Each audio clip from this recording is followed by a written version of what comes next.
Hi everyone, welcome back to another video from Wake&Tech. Today in this video, I'm gonna guide you through how to invite friends on Monopoly Go. In order to invite friends on Monopoly Go, first of all, go ahead and open up the Monopoly Go application on your phone. Now, tap on the Friends tab at the bottom right corner. You will then be able to open up the Friends and Family tab where you need to click on the green Invite button at the bottom right corner. After you invite a friend who's never played the game before, and after your friend joins the game with your invitation, you will get a big reward. Simply go ahead and tap on the invite link in orange and then click on copy in the pop-up.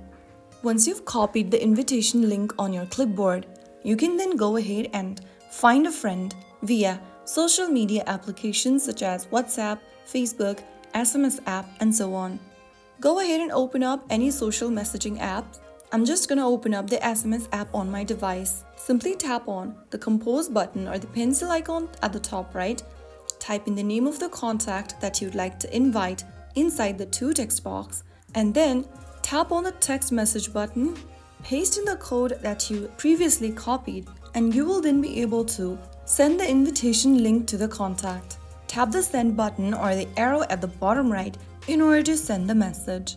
After you share your unique link to your friend must install the game and sign up using your invitation link, and once they join in, you will receive free dice rolls and other rewards. So that is how you can easily invite friends to join in on Monopoly Go. If you found the video helpful, don't forget to give us a thumbs up. Share and subscribe to the channel for more tutorials like this. I'll see you in the next video. Thanks for watching.